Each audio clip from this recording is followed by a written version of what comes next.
Alleluia. Om Mani Padme. Om. Allah.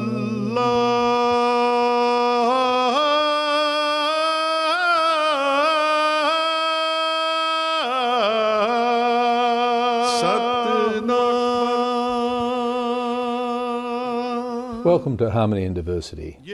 Norm Currie is my name, and today we're speaking to Brother Doug Walsh, who's a Marist Brother, and he's the president of the St Vincent de Paul Soup Vans in Victoria. That's a fantastic undertaking, Doug.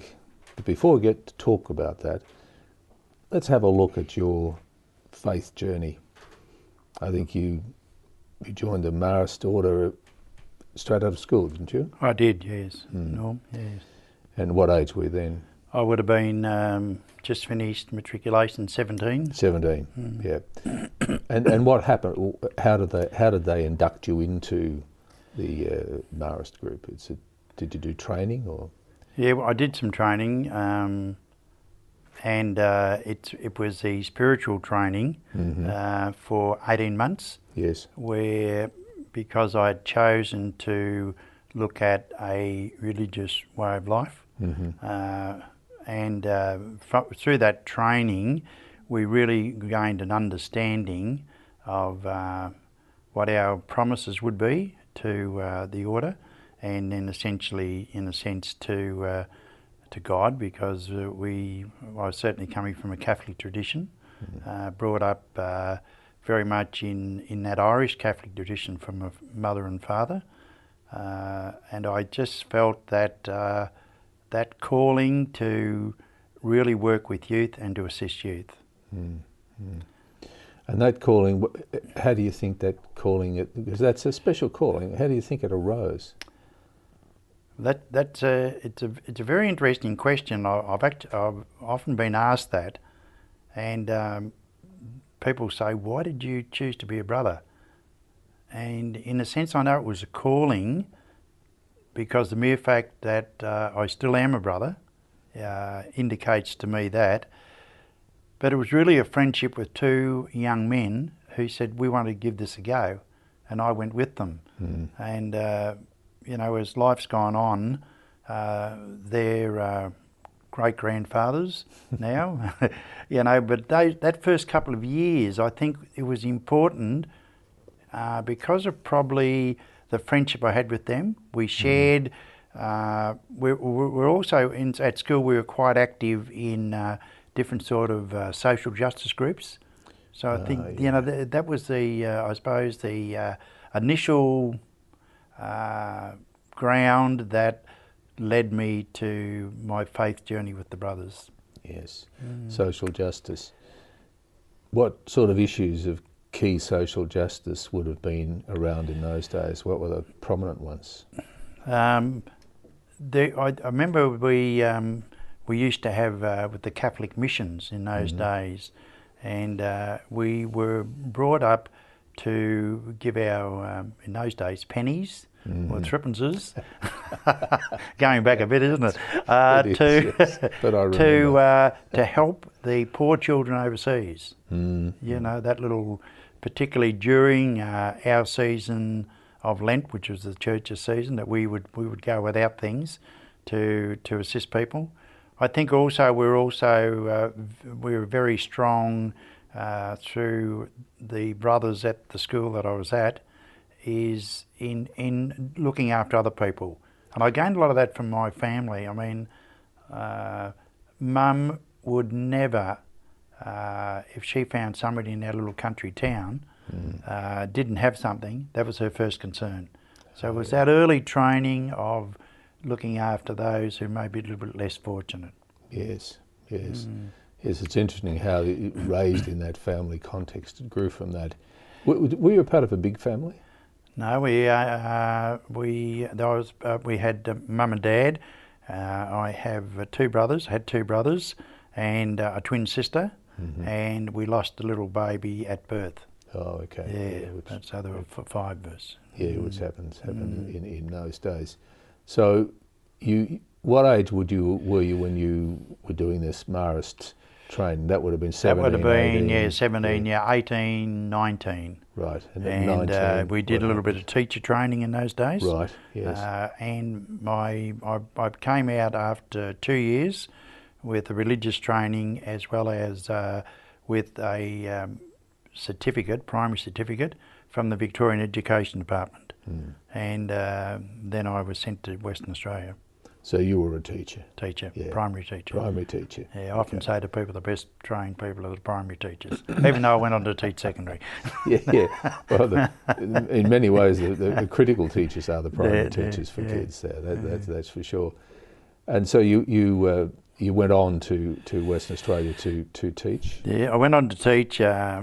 I think one of the motivations of joining the Brothers is that I felt that as religious brothers we were called to areas in need, and certainly when I went to Northern and Western Australia, a number of migrants were escaping communism from Europe and had arrived in Northern, and obviously young people needed to be educated. A lot of the parents came from a Catholic tradition, so we had a very small school there which had mainly migrant children. Their families were living in what they called holding camps, an old army camp in Northern, 60 kilometres out of Perth, and the dads were sent to work and the children would come. In those days we had no government assistance, so the dads would come and do a lot of work around the school. In the weekends when they came home, the mothers would actually bring our meals up to schools. So as a young person in their 20s, I really learned from them the hardship that they had suffered. I mean, and it brought home to me when you saw the callous hands that the dads had, and dads would say to me, "Brother, all we want you to do is to educate my boy. He will not do any hard work. He will not have to suffer." And yet there was that strong belief that they were thankful to God that they were able to come out here, and yet they had nothing. Yeah, it's beautiful and a big lesson in social justice there. We will need to take a break. We'll be right back.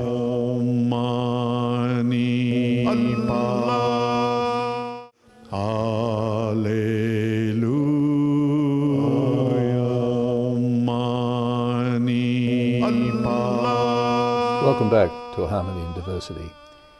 Norm Currie is my name, and we're speaking with Brother Doug Walsh from the St Vincent de Paul Soup Van Division. Doug, you were in your teaching phase. You were in Western Australia and then you moved around over there. But I believe you had a sort of equivalent to your long service leave, I guess. What did you do then? Well, fortunately, having joined a international order, the Marist Order, I was invited to go with a couple of other companions, brothers, to study overseas and to renew and meet brothers from different countries. But on the way, we were encouraged to not be the tourist, in a sense. We were, but not to concentrate on that, and to visit countries that we used to term as the third world, which now we term as undeveloped countries. Fortunately, I had a friend at St Francis Church, one of the Blessed Sacrament Fathers, and he had moved to Calcutta.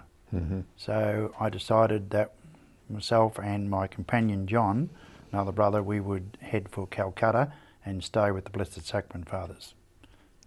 And so you're in Calcutta, and guess who's in Calcutta? Yeah, guess who's in Calcutta at that stage. We knew that a number of young Australians were working with Mother Teresa in Calcutta, so we went to see the work that she was doing, and naturally, I think what happened to me was that I really wanted to do some work with the really poor. I thought, well, if I'm a religious brother, that's what I need to do. Young Australians who were university students, young married couples were giving up their time. And so I said, the only thing I can do now is I better knock on the convent door, just in case I can see Mother Teresa. Now this was in 1975. So I knocked on the door and this little sister came out, and I don't like titles, but I used my title as Reverend Brother Doug Walsh from Australia. Thought that'd be impressive. The little sister said, I think Mother may have finished her siesta. And she came out to see us. And we had this wonderful half an hour with Mother Teresa. She would not speak of herself. She spoke about her work.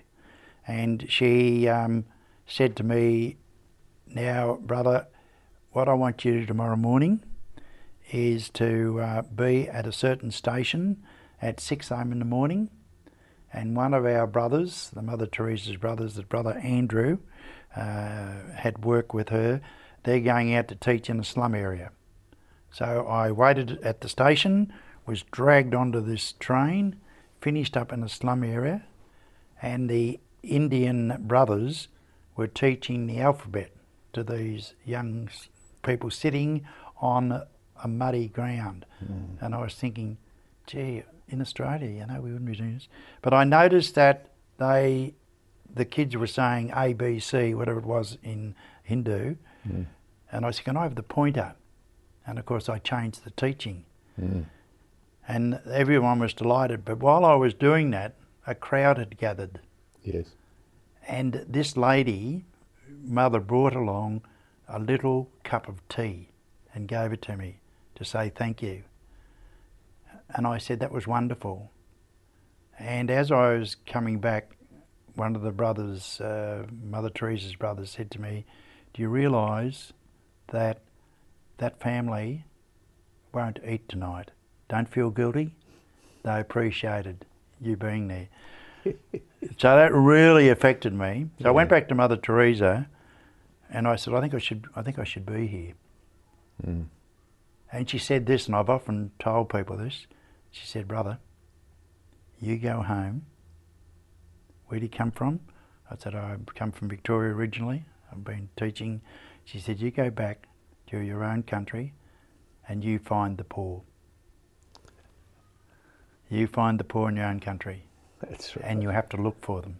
Yes. And as you know, later on, Mother came out to Fitzroy, that sort of thing, that really, in a sense, I think because of that, I've always had that urge to go overseas, and I need to keep in contact with the material poor. But I've always, from that time on, had a real feeling for the poor kids in our school, the kid who's struggling and all that. Yeah. Yes. Yeah. And very sound advice, isn't it? Because there are those poor everywhere. So when was that? That was in 1975. 75. So 1975, you went on to have your study. What happened was, when I came back here, they appointed me as headmaster of a school down in Traralgon. Oh, okay. So I went to that school, I think by heart, and what I knew about the gospel was still over there, but her word's there. So I became very friendly with the headmaster of the tech school, high school and so on. Yes. And we used to meet on a Friday night, and we were talking about a student that was going to leave primary school, and none of the schools said, I don't think we can cope with this young fella. And I came back and looked at the gospel again and said, I'm going to take this young person in. Now the young person came, and in those days we didn't have the means to look after people who were, I suppose in the sense he had a lot of learning difficulties, which we didn't really know about in those years. This would have been 76, and he stayed for 3 or 4 months, and I never forgot him. But he was a guy who came back years later, and I actually met him on the soup van in Melbourne. And he said, you don't remember me, do you? He said, I'm Johnny. He said, I want to thank you for helping me in school. It's amazing. And that really said something, you know. Absolutely. Said something, and that really started my other journey, which was to eventually come to Melbourne to work in education welfare. And we'll go get to to that in a talk minute. about that. Yes, we need to go to a break, and we'll be right back. Mani Allah, Alleluia,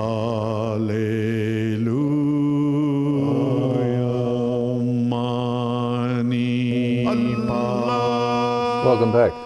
You're watching Harmony in Diversity, and Norm Currie is my name. And today we're speaking with Brother Doug Walsh. Brother, you told an interesting story about Mother Teresa, and she obviously, her words had a big impact on you. You came back to Australia. What happened then? What translated from the Mother Teresa experience? I think that because I was teaching, and Mother's words was for me to find the disadvantage in your own country. I suppose what I really started to really think about was the disadvantage in the school that I was privileged to be principal of. Yes. And I realised that I couldn't assist people in there. They needed to have a little bit more than that. So I studied what community schools were doing. And I said, I really need to be able to change this. I think the other thing that happened to me was that being a religious brother, I taught religious education. In a sense, if I was going to look after these marginalised young people, what I needed to do was to really, in a sense, be a gospel person. Yes. I think what Mother Teresa taught me, that the key part of her faith and my faith is to be a gospel person.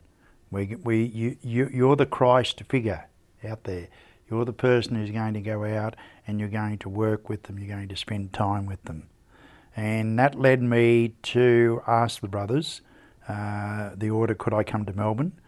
Because we were setting up Marist Education Welfare Service. And I came to Melbourne, and with another brother, Brother Mark, who was a social worker, we established a little place out in Preston. And I went to mainly because of my background has been very much involved through my family with the education department. I went to the education department here, and I said I would like to assist young people between the age of 11 and 14 who are having difficulty with school, even not going to school. Now, through the cooperation of the education department, I worked with some of these young people. And to me it was, I suppose it was Mother Teresa's words that really inspired me to do this. The other thing that had happened to me was that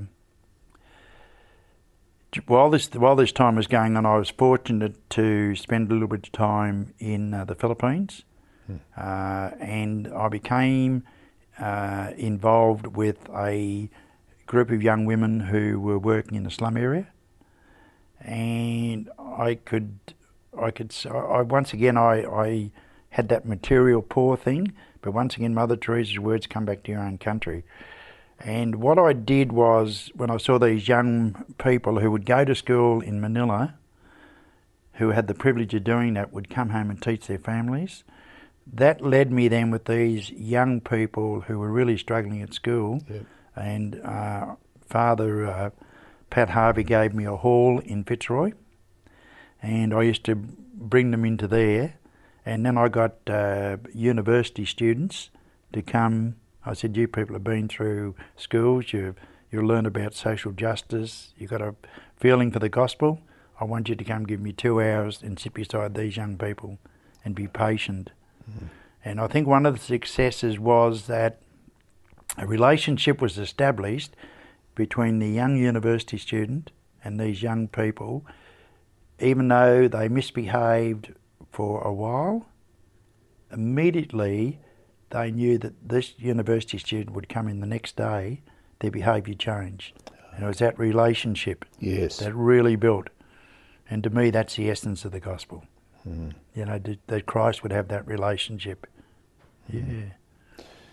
Yes. It's so that gathering that you organised, did that have a name? Did you call it anything? Yeah, we could. Well, eventually it became, because I needed, the education department gave me special permission to start a school, and it became the Doxa School. Right. Thanks to the great support of Father Joe Jacoby from the Doxa Foundation. Yes, yes. And so the Doxa School, how did you manage the kids? What was it? What did you do? Well, I think the first thing that I knew, I had the passion for it and the heart for it. I needed to, and once I had finance, I needed to employ a person who had a great understanding of the difficulties that these young people had, who also had studied and researched these. So Megan became the principal of the school.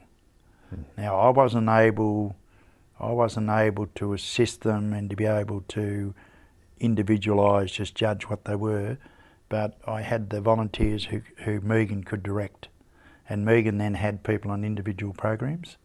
So whatever so I wouldn't call it a disability, but that help that a person needed, whether it was Asperger's syndrome or something else, definitely that Megan understood all that. She understood what to do, understood how to relate to these people. Right. And it was individual, and in that sense it was very costly, Yes. but it made a big difference. Yes. Yeah. So these guys with Asperger's, etc. That's a serious issue. Yeah. So it needed special management. Yeah. And what we did was we worked very closely with both government and non-government schools, because we wanted to acknowledge that the teachers were doing their best in the schools. We didn't want to see it as a criticism of teachers, but as I found it with Johnny years ago, that you needed for a time to bring them out. So we used to bring them out of mainstream school for 6 months, Right. and then they would go back, having picked up those skills. And Megan particularly worked with teachers. Right. Yeah. So that's an interesting storyline that you tell, and obviously it set you up for what I'd very much like to speak to you about next week, which is the soup vans and the working with young people like that. Thanks very much, Brother Doug. Thank you for watching Harmony and Diversity. We'll be back again next week with Brother Doug Walsh. Bye for now. Baha'u'llah,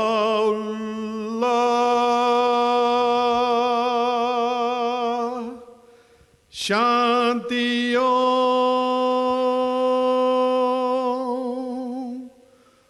Allah.